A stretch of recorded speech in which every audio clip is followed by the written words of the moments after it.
Padre, gracias por este día, gracias por tus misericordias que son nuevas cada mañana. Gracias, Señor, por la bendición de poder tenerte a ti, Señor, de poder estar eh, más que dispuestos, Señor, para, para avanzar y para hacer lo que tú nos has llamado a hacer. El día de hoy nos ponemos en tus manos. El día de hoy, Señor, invitamos a todo el poder de tu Espíritu a enseñarnos esta mañana, a mostrarnos realmente lo que tú dices en tu palabra, lo que tú hablas, lo que tú enseñas y lo que tú quieres que pongamos en práctica en nuestras vidas. En el nombre de Jesús nos ponemos en tus manos. Declaramos, Señor, que nuestra mente está abierta, nuestro espíritu está dispuesto, abierto a escuchar, aprender, asimilar y poner en práctica tu palabra. En el nombre de Jesús. Amén. Bueno, voy a avanzar lo más rápido posible para recuperar tiempo. Dice la escritura el día de hoy. El día de hoy la lección habla de la ofensa que causa la verdad. Y ahí vamos a encontrarnos a nosotros en algunas ocasiones. Espero que no sean muchas. Dice la palabra en primera de Pedro 2, del 6 al 8. Dice: por eso dice la escritura, miren, yo pongo en Sión la principal piedra angular, escogida y preciosa, y el que cree en ella no será avergonzado. Para ustedes los que creen, Él es de gran valor, pero para los que no creen, la piedra que desecharon los edificadores ha llegado a ser la piedra angular.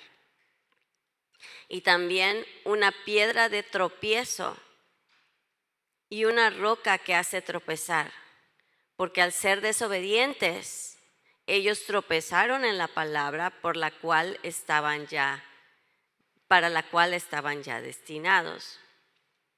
Y como ustedes saben, yo muchas veces uso otras versiones de la palabra y hay una versión en inglés que a mí me gusta mucho y muchas veces la traduzco, así que la usé esta vez. Es la versión amplificada y traducida dice, esta misma escritura la dice de esta manera, escúchenla bien. Dice, porque esto está contenido en la escritura. He aquí yo pongo en Sión una piedra escogida, una piedra angular preciosa y de honor. Y el que cree en Él, el que se adhiere a Él, confía en Él y se apoya en Él, nunca será defraudado en sus expectativas. Esta piedra es de precioso valor para ustedes los que creen en Él como el único Hijo de Dios, los que creen en Él como único Hijo de Dios y la fuente de salvación. Pero para los que no creen, la mismísima piedra que desecharon los constructores se ha convertido en la principal piedra angular. Lo que menospreciaron resulta que es lo más importante. Una piedra de tropiezo y una roca de ofensa. Y tropiezan porque desobedecen la palabra de Dios y por eso también fueron designados los que lo rechazan a Él como su Salvador. Creo que se oye un poquito más clara de esta forma, ¿sí? Y esa palabra habla la palabra de creer. Es la misma que se usa en Juan 3:16. En la segunda parte cuando dice, pero todo aquel que en Él cree no se pierda, mas tenga vida eterna. ¿Sí? Creer es algo más que simplemente reconocer la existencia de algo o simplemente aceptarlo mentalmente. Si analizamos bien lo que dicen las Escrituras, podemos decir que la evidencia principal de creer es la obediencia. La evidencia de realmente creer es que obedeces lo que crees. En 1 Pedro 2:8, en la segunda parte, dice: porque al ser desobedientes, ellos tropiezan con la palabra. Al ser ¿qué? Desobedientes, tropiezan con la palabra. Y en el libro de Santiago pone la fe. ¿Qué es la fe? Es la esperanza.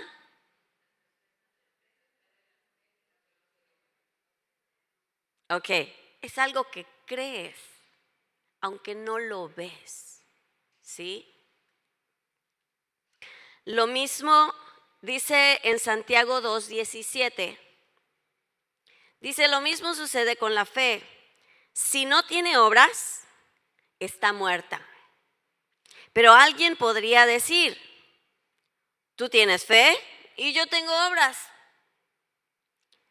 Muéstrame tu fe sin obras y yo te mostraré mi fe por mis obras. ¿Tú crees que Dios es uno? Y haces bien. Pues también los demonios lo creen y tiemblan. Pues así como el cuerpo está muerto si no tiene espíritu, también la fe está muerta si no tiene obras. Las obras, cuando creemos en el Señor, son la evidencia de nuestra obediencia a su palabra. De nada sirve que prediques en las plataformas más famosas si tu vida delante de Dios no tiene evidencias, fruto de obediencia. Va a llegar el día en que delante del Señor tú digas, Señor, Señor. ¿Se acuerdan de esa escritura? Mateo 7:21. No todo el que me dice, Señor, Señor, entrará en el reino de los cielos, sino el que hace la voluntad de mi Padre. Jesús llegó para desafiar a los fariseos.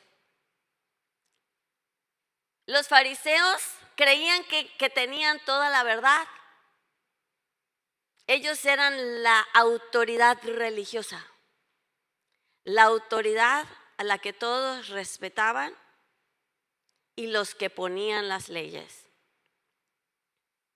Ellos tenían un modo de creer, sin embargo, que no reflejaba el corazón de Dios mismo en las Escrituras, porque Dios es amor. Cuando Jesús los confronta con la esencia del verdadero corazón de las Escrituras, ¿qué hacen los fariseos? Se ofenden. Ellos amaban sus propias enseñanzas y decían constantemente en sus bendiciones, Jehová Dios, uno es. Pero no vivían el amor del corazón de Dios, que es la esencia de Él mismo. Y lo que realmente estaba en sus corazones se reflejaba en sus obras. Ellos solamente se enfocaban en el poder gobernar y someter al pueblo, someterlo a sus interpretaciones de la palabra de Dios. No le daban al pueblo la opción. Ellos no entendieron la importancia de una relación personal con Dios. La cercanía, de acuerdo a sus leyes, la cercanía a Dios era solamente por obras.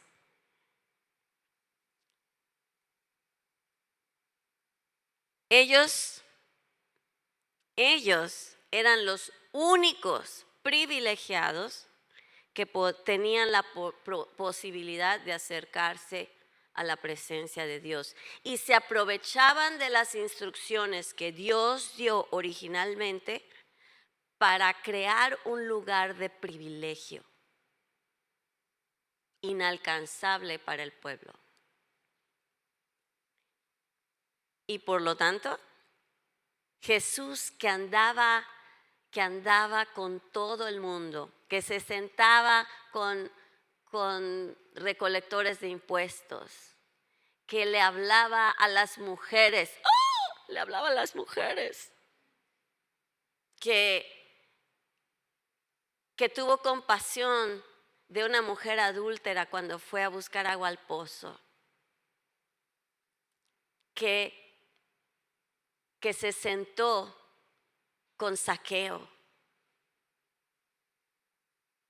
Ese estilo de ministerio para los fariseos fue una ofensa.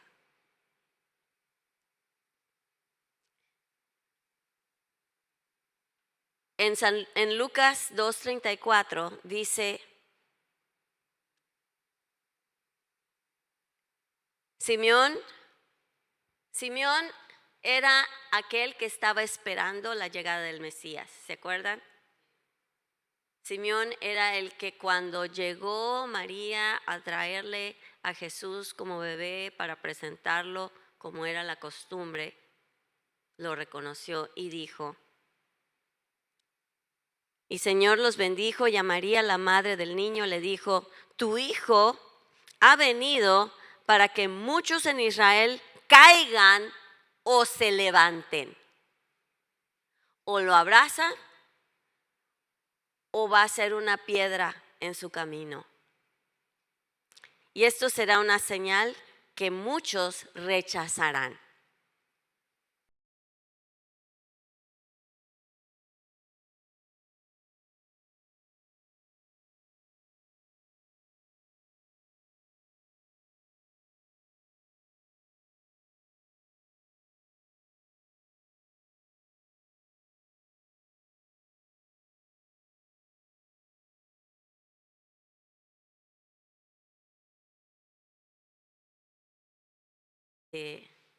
De lo que para mí pueda ser algo que pueda yo entender en mi mente ilustrativa.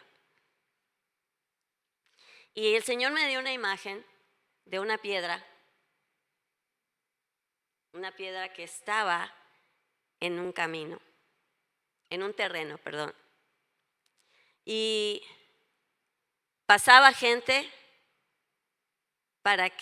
que quería ir a un lugar, pero la piedra tenía un propósito: comenzar a edificar algo.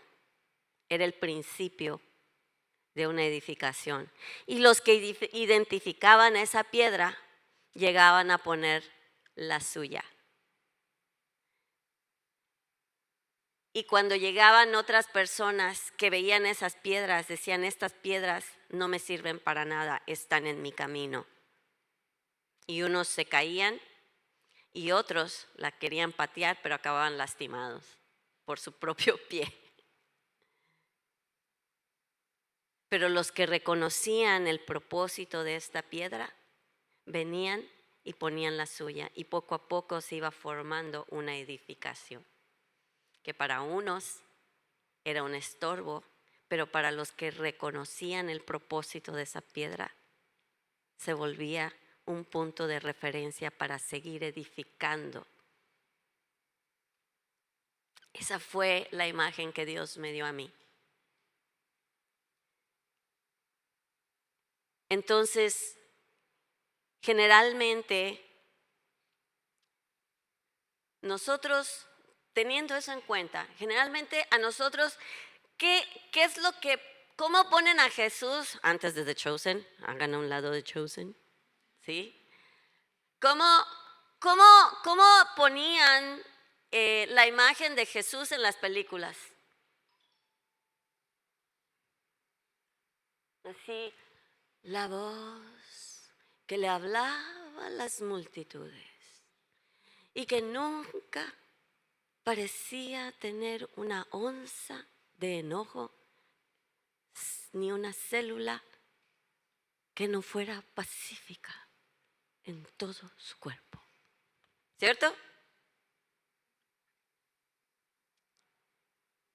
Pero gracias a Dios, Dios iluminó al hermano que hace que vimos todo el coraje. No sé si ustedes han visto la última temporada, del coraje que tuvo cuando... Y honestamente, ¿cuántos de ustedes, quiénes lo vieron? ¿No sintieron un poco de ofensa cuando él estaba haciendo lo que estaba haciendo? ¿No lo sintieron? Decías, ¿qué está haciendo? Yo me ofendí. No se hagan. El hecho de ver el coraje con el que él estaba haciendo lo que hizo. Y como que te hizo sentir lo que sus discípulos dijeron, ay, ¿y ahora? ¿Y ahora con qué cara? ¿Y ahora qué? O sea, ese coraje, imagínense haberlo vivido. Estar allí cuando en el templo, yo les dije en otros estudios que, ¿saben por qué Jesús tuvo ese coraje? Porque para los judíos, se los dije en otras clases, creo que en otro discipulado, para los judíos solo ellos tenían acceso al templo. Y esa parte, cuando se reconstruyó el templo, esas terrazas que habían alrededor fueron creadas para que los gentiles que querían adorar al Dios verdadero tuvieran un lugar para hacerlo. Y Jesús tenía un corazón para convertir a los que el pueblo judío rechazaba. Él le habló a los innombrables.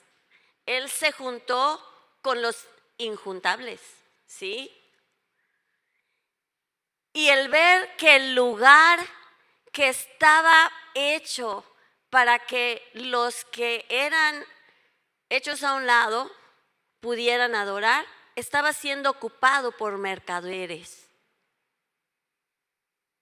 Eso fue lo que al Señor Jesús le movió el corazón, porque les estaba quitando a los gentiles la oportunidad de convertirse a adorar al único Dios vivo y verdadero.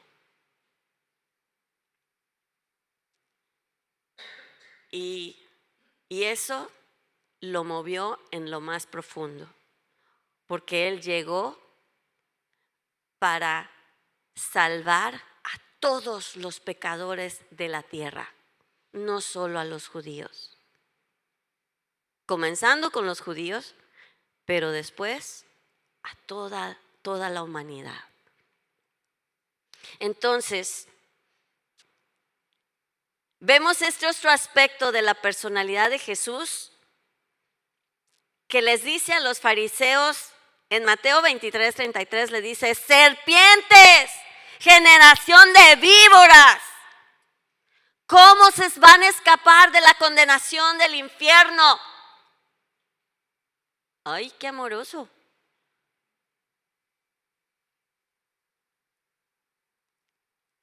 Él le habló tal y como era a todo. Y en esta escritura, cuando Él vuelca las mesas, está en Juan 2, del 14 al 16. Dice: y halló en el templo a los que vendían bueyes, ovejas y palomas. Imagínate, hasta bueyes habían. qué ruido, qué apeste. Bueyes, ovejas y palomas. Y a los cambistas allí sentados. Y entonces hizo un azote de cuerdas y expulsó del templo a todos, y a las ovejas y bueyes, y esparció las monedas de los cambistas y volcó las mesas, y dijo a los que vendían palomas: saquen esto de aquí, no conviertan la casa de mi padre en un mercado. Jesús en su tiempo ministerial en la tierra ofendió a muchos, sí o sí. Ofendió a los fariseos. Aunque parezca controversial, Jesús los amó lo suficiente como para decirles la verdad cara a cara. No, nosotros decimos que el verdadero amigo no es el que te consiente todo, sino el que te dice la verdad.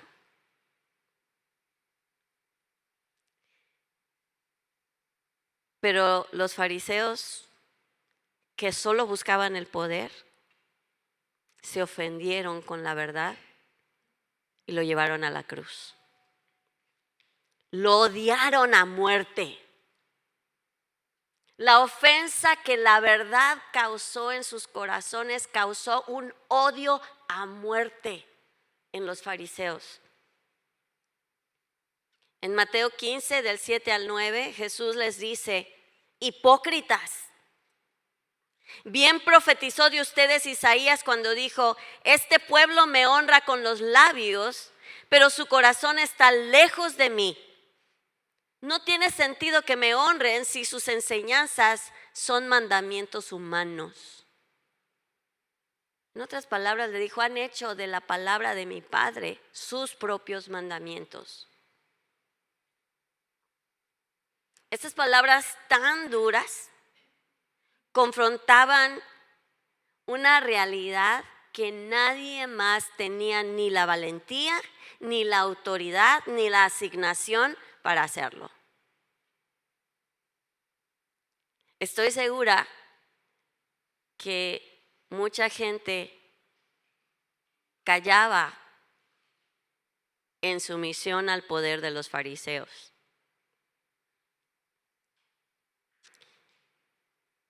En Mateo 15, 12 dice: y entonces los discípulos, imagínense, los discípulos están junto a él y está oyendo todo lo que les dicen a las autoridades eclesiásticas.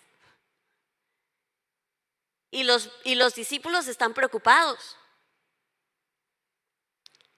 Y les dice: entonces sus discípulos se le acercaron y le preguntaron: ¿sabes que los fariseos se ofendieron cuando oyeron esas palabras?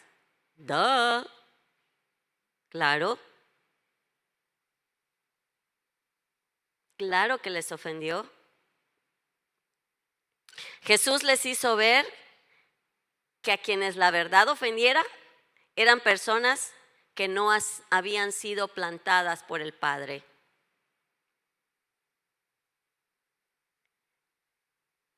Ahora vamos a aterrizarlo. En nuestras iglesias, recibimos muchas veces a gente que no ha sido enviada por Dios.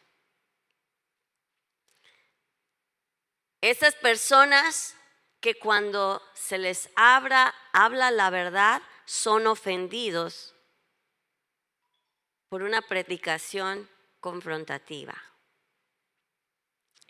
El autor del libro hablaba de un ejemplo en el que lo invitaron a predicar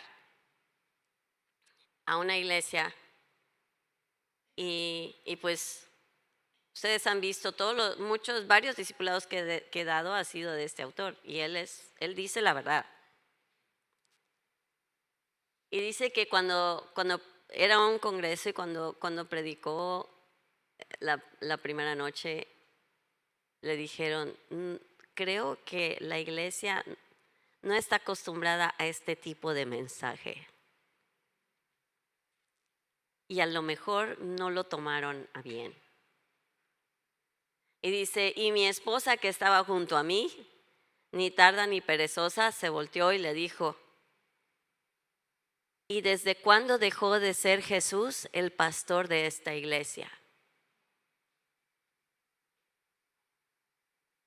Ouch. Jesús no te va a apapachar el pecado. Jesús te va a confrontar. Y hay de aquel que se ofenda con la verdad de la palabra de Dios. Porque se vuelve una piedra de tropiezo y cae. Entonces, hay personas que llegan a las iglesias, que llegan, dicen, ay, qué bonita iglesia, me gusta, y cuando empieza la confrontación de la palabra, se ofenden con ella. Y lo que verdaderamente hay en sus corazones comienza a salir a la luz cuando son confrontados. Es como la uva. Está muy bonita y se ve muy bien en la cascarita firme, pero la aplastas, la vas poniendo bajo presión y ¡pum!, sale lo que realmente está dentro. Cuando la verdad pone presión en ti, ¿qué es lo que sale de ti?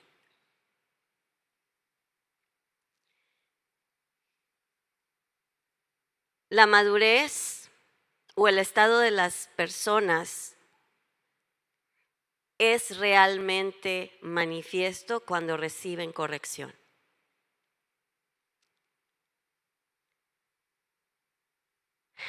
Si no la reciben, rechazan la verdad, reciben ofensa y se van. Yendo de iglesia en iglesia. O abandonan, pues ya no voy a servir en esta área porque a mí aquí no me valoran. O no, es que la hermana, ya viste lo que me dijo. Seguro lo lo dijo por mí. A buen entendedor. Como decimos en inglés, si el zapato te viene, póntelo. Sí. La verdad incomoda, hermanos.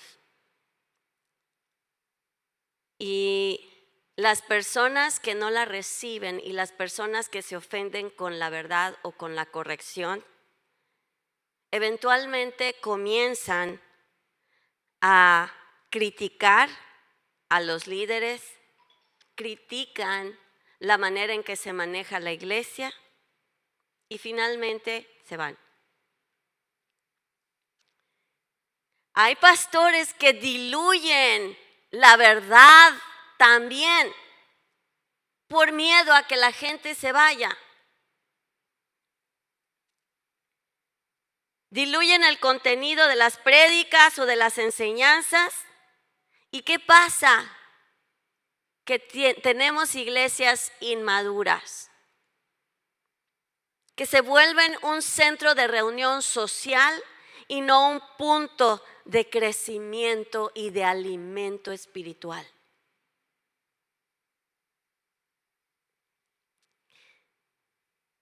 Al querer complacer al pueblo, podemos ponernos en una posición como la de Saúl. Y hay de aquellos líderes que le tienen más miedo a la opinión del pueblo que a Dios.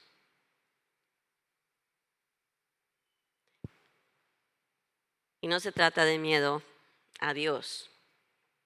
Si quieren saber lo que se trata el temor de Dios, vean el discipulado que tuvimos del temor de Dios, que fueron ¿cuántas? 2 lecciones. El temor de Dios hace que te aterre estar lejos de Dios o hacer cualquier cosa que te aleje de su presencia. Ese es el temor de Dios. ¿Qué le pasó a Saúl? 1 Samuel 15:28. Después de que Dios le había dado instrucciones específicas a Saúl de lo que tenía que hacer, por miedo al pueblo, desobedece. Y todavía se atreve a mentirle a Samuel en la cara. Cuando llega Samuel y les dice, hice todo lo que Dios me pidió. Y Samuel le dice, entonces, ¿qué son los berridos de ovejas que estoy oyendo? Te dijo Dios que te deshicieras de todo. ¿De qué te ha pedido Dios que te deshagas? 1 Samuel 15:28 habla de la consecuencia de eso. Entonces Samuel le dijo, así como este manto ha quedado desgarrado, así el Señor te ha desgarrado del reino de Israel y se lo ha entregado a alguien mejor que tú. ¡Au! Como decíamos al principio, la evidencia de de lo que verdaderamente crees es la obediencia. Saúl no le creyó lo suficiente a Dios como para obedecerlo al 100%. No hay obediencia al 90, ni al 95, ni al 99%. O hay obediencia o no la hay. Punto.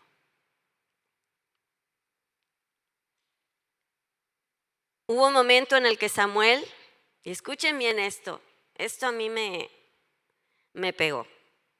Hubo un momento en el que Samuel, por el cariño que le tenía a Saúl, se entristeció y se pasó un tiempo lamentándose por las consecuencias de las malas decisiones de Saúl.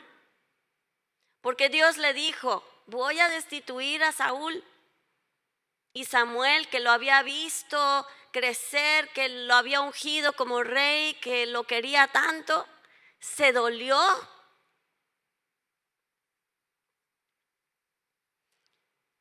Y dice las Escrituras, un día el Señor le dijo a Samuel, ¿hasta cuándo vas a estar triste por causa de Saúl? ¿No recuerdas que yo lo deseché como rey de Israel? Ya te lo dije.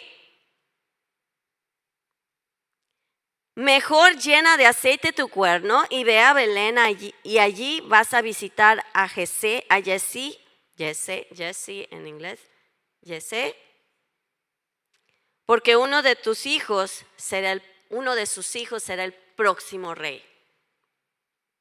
O sea, ya te di órdenes a ti. ¿Qué esperas? Deja de estar estancado en el lamento de que alguien se te fue y sigue caminando con lo que yo estoy poniendo delante de ti. Eso está en 1 Samuel 16:1. Para continuar caminando en la unción y cercanía de Dios, Samuel mismo tenía que continuar avanzando con Dios. Si Saúl desobedeció y fue desechado, Dios no iba a parar su plan para el pueblo de Israel por alguien que desobedeció. Dios tenía que seguir avanzando. Y le dijo a Samuel, yo tengo que seguir avanzando. Saúl ya se ensoberbeció, ya le gustó el poder, ahora obedece más a la opción de poder que a la humildad de servirme a mí. Tengo que mostrarte quién es el que va a continuar, porque él ya está fuera. y le dice, ya, quítate el polvo, avanza. Y te voy a decir quién va a ser. Dios quería que Samuel abrazara con convicción lo que Dios consideraba justo. Y eso era en base a su infinito amor por su pueblo.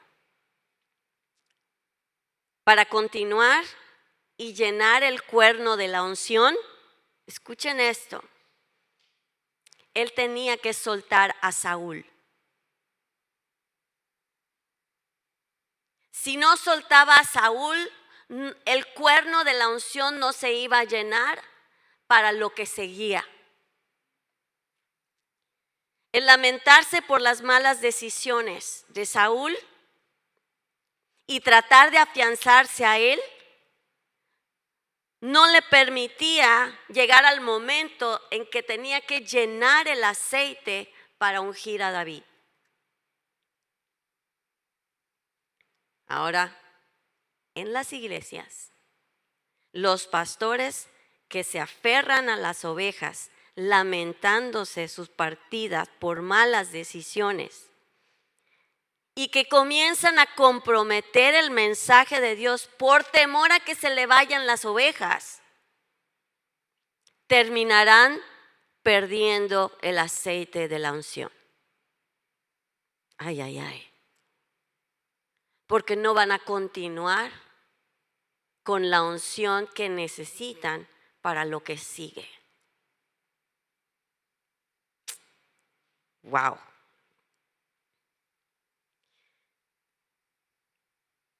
Algunos ministerios mueren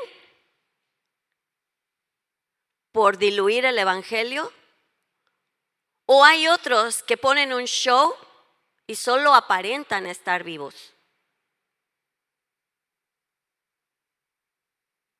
Ay, ay, ay.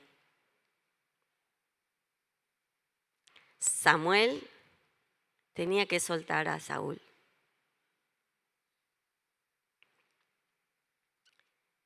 Jesús no se lamentaba cada vez que decía una palabra confrontativa a los fariseos. ¿Ustedes lo ven que después de hacerlo se iba a llorar?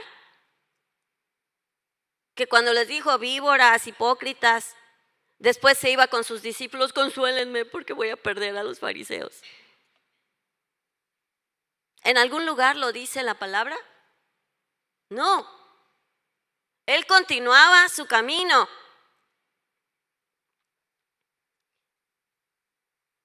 Su deleite era hacer la voluntad del Padre, abrazar lo que era el corazón del Padre. Y al hacerlo, se beneficiaban muchas personas, entre ellos nosotros, el día de hoy.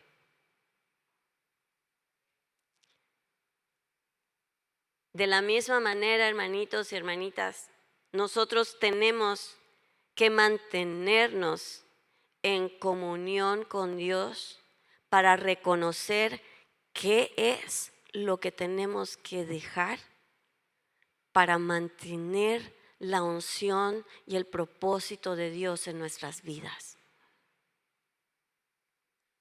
Y muchas veces nos va a doler. Las iglesias que no procuran esto llegan a ser iglesias que aparentan, predican que están llenas del Espíritu, y puede que en apariencia sí lo sean, pero en realidad, a la hora de la verdad, no tienen poder y no abrazan la presencia de Dios. Eso es cuando Jesús ofende a la iglesia establecida. Jesús también ofendió a la gente de su ciudad. En Mateo 13, 55 al 58, Dicen, cuando él fue a su ciudad natal, ¿cómo lo recibieron?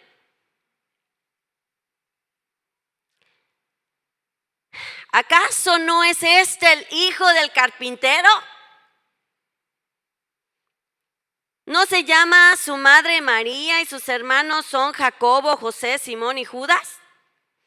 ¿No están todas sus hermanas con nosotros? Para los que decían que no tenía hermanos. ¿De dónde pues le viene todo esto? Y les era muy difícil entenderlo. Pero Jesús les dijo, no hay profeta ni honra sino en su propia tierra ni en tu propia familia. Y por la incredulidad de ellos no hizo ahí muchos milagros. ¿Qué pasó con ellos? Se ofendieron tanto con el mensaje de Jesús, se ofendieron tanto que quisieron matarlo. En el libro de Lucas 4, del 28 al 30, al oír esto, todos en la sinagoga se enojaron mucho. Se levantaron, lo echaron fuera de la ciudad y lo llevaron hasta la cumbre del monte sobre el que estaba edificada la ciudad para despeñarlo, para aventarlo. Pero él pasó por en medio de ellos y se fue. En las costumbres judías, para llegar a ser un rabino, se necesitan muchos años de preparación. Y para la gente de su pueblo natal era, yo no vi que se prepare yo no vi que pasara años con un rabino y de repente se convierte en rabino.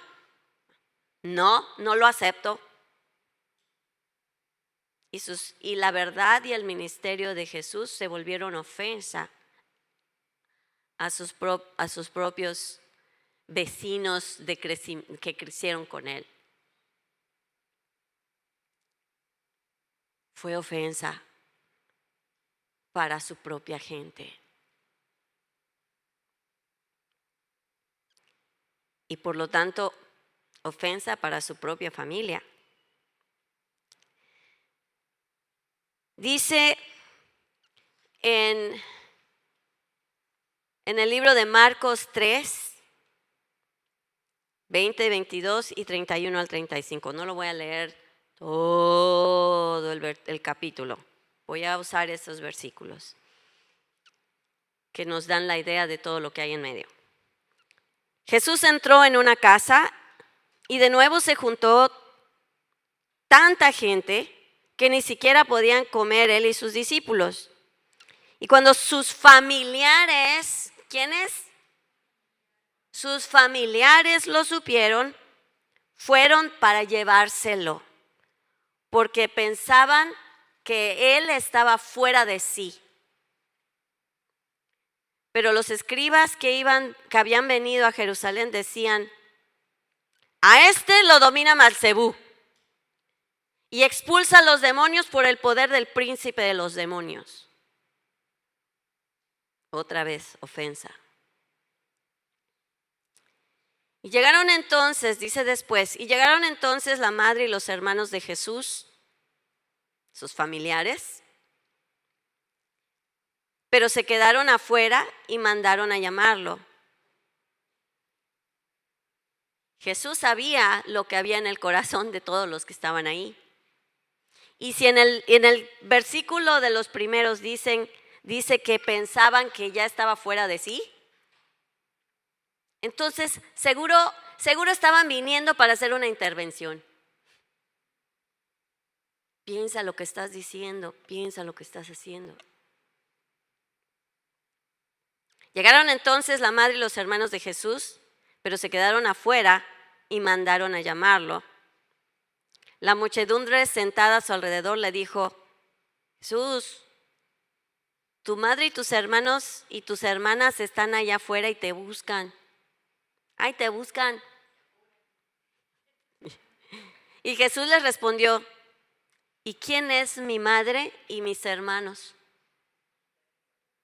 Y miró entonces a los que estaban sentados a su alrededor y dijo, mi madre y mis hermanos están aquí, Porque todo el que hace la voluntad de Dios es mi hermano. ¿Todo quién?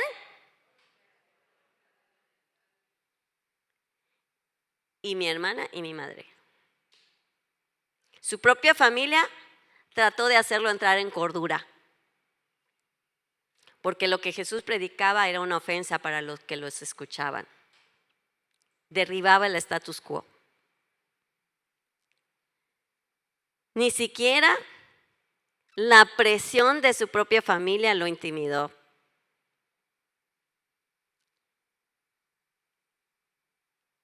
Hay personas casadas que no siguen a Jesús por medio de ofender a su cónyuge o que no siguen a Jesús por miedo a su familia y como consecuencia se apartan y nunca llegan a alcanzar el potencial de su llamado.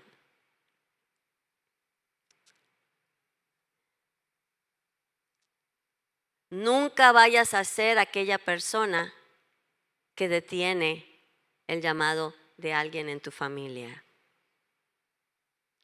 Y tampoco permitas que lo que sabes que ya Dios te habló sea detenido por intimidación de alguien que no cree. Jesús ofendió también a sus colaboradores. Y cuando muchos de sus discípulos oyeron esto, dijeron, dice en Juan 6, del 60 al 61 y el 66, esos versículos. Cuando muchos de sus discípulos oyeron esto, dijeron, esta es una declaración difícil, es dura y es ofensiva. ¿Quién puede esperarse que lo escuche? Pero Jesús, consciente de que sus discípulos se quejaban de ello, sus propios discípulos, les preguntó, ¿esto les hace tropezar y ofenderse? Y como resultado de esto, muchos de sus discípulos lo abandonaron y ya no anduvieron con él. No está hablando solo de los 12, sino de las multitudes de discípulos que ya tenía que lo seguían. Y por ofensa a su mensaje, se fueron.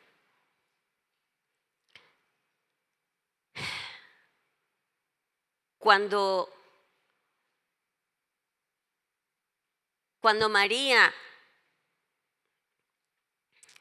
Marta y María le dijeron a Jesús, cuando murió Lázaro, Señor, si tú hubieras estado aquí, mi hermano no hubiera muerto.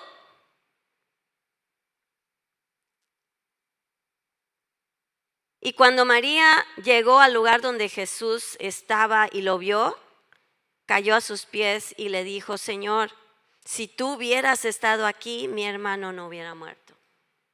Tanto una como la otra se lo dijeron.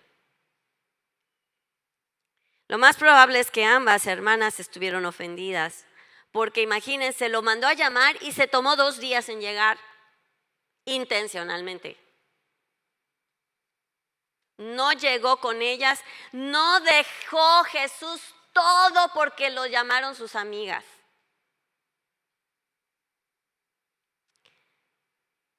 Hay gente en las congregaciones que piensa así, necesito un pastor que satisfaga mis necesidades, que venga a mi casa cuando yo le llame y se siente a tomar un café conmigo, que sea mi amigo antes que mi pastor. Ouch.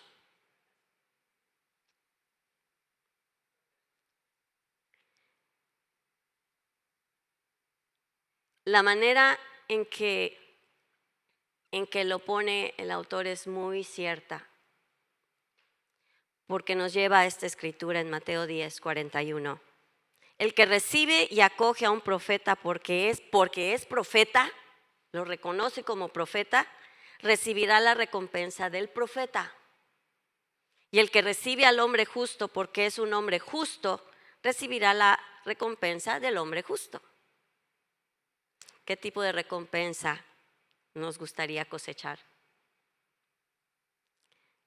¿La de un pastor o la de un compañero, un cuate? La forma en que recibes a tus líderes será la recompensa que recibirás de Dios. Los líderes, así como los padres, no debemos tener miedo de hablar la verdad a la vida de nuestros hijos espirituales.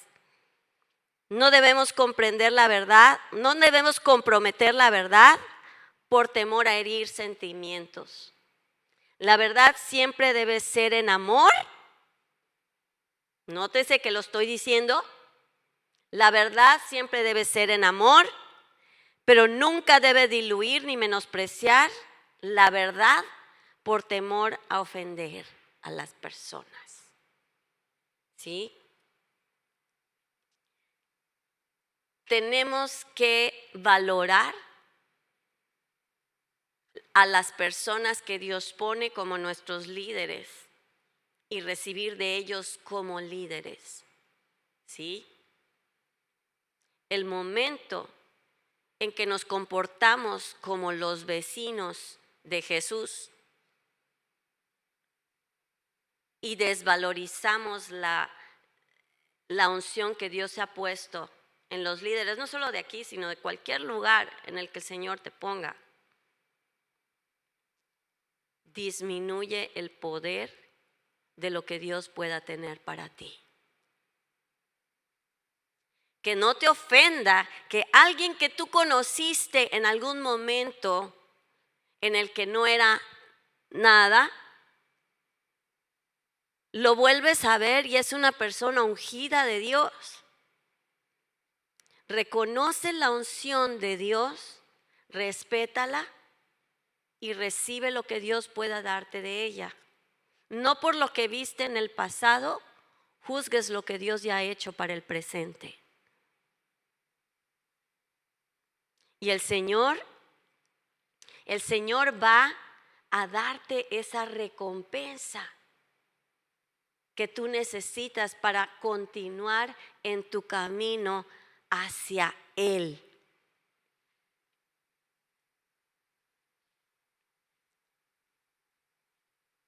Y por último, vemos que hasta Juan el Bautista dudó.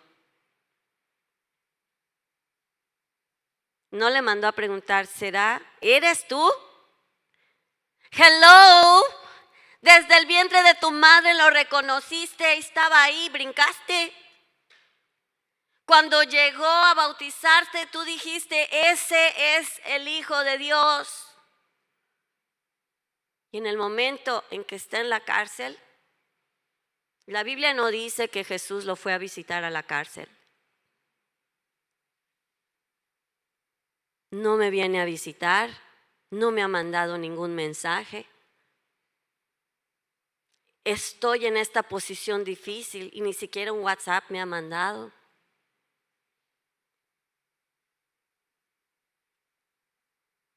¿Será que es la persona que yo pensé que era? Y escuchen lo que le responde Jesús. Él le dice, a ver, ¿dónde está esa escritura? Le van a decir, dile que los ciegos ven, los sordos oyen, los muertos resucitan, etcétera. Pero el enfoque que quiero poner es este. El siguiente versículo que casi nadie lee, dice, el viento sopla donde quiere y lo puedes oír, pero no sabes de dónde viene, ni a dónde va. Así es todo aquel que nace del Espíritu. ¿Y dónde está la escritura? Dice, me adelanté a otra escritura. Dice, bienaventurado el que no toma ofensa de mí. Es lo que dice, dile que los muertos resucitan, los ciegos ven, los sordos oyen, pero al final le dice, bienaventurado el que no toma ofensa de mí. El que no juzga la manera en que yo hago las cosas.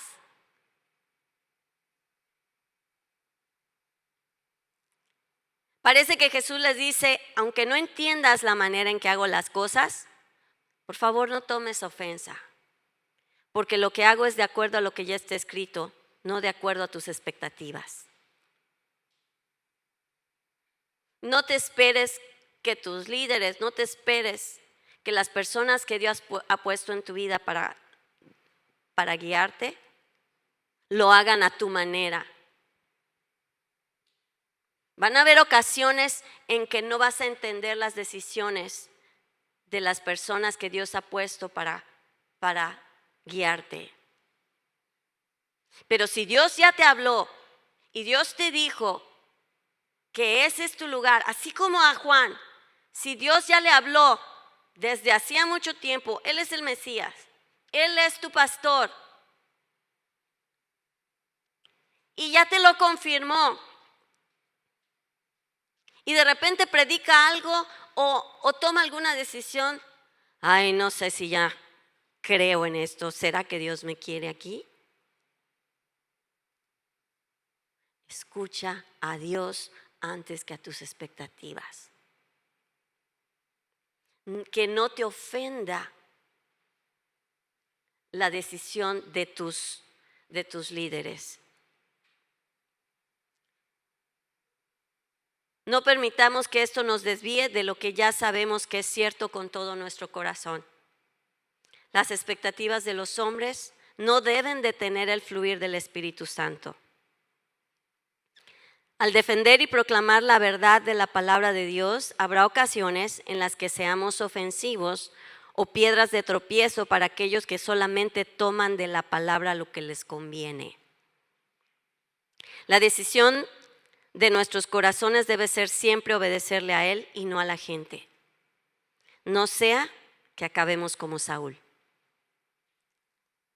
que por complacer a la gente perdemos nuestro destino o nos estancamos. Solamente existe una fuerza que detiene los planes de Dios para nuestras vidas. ¿Quién? Nosotros mismos. Defendamos la verdad, aunque en algún momento termine incomodando o ofendiendo a otras personas que prefieren un evangelio light.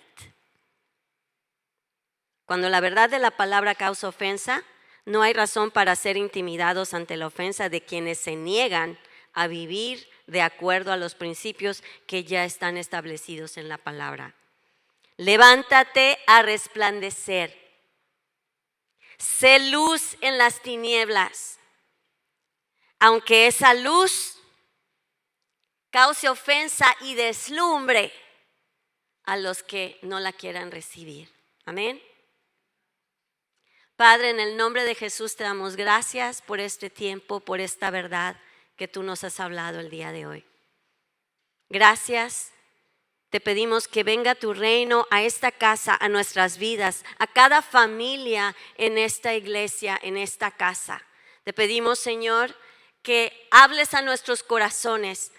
¿Qué lugares? Como te dijo David, Señor, escudriña mi corazón y ve si hay en él algún camino de maldad. Escudriña mi corazón y ve si me he ofendido ante la verdad de algo que necesitaba escuchar. Y guíame en el camino eterno, guíame hacia ti.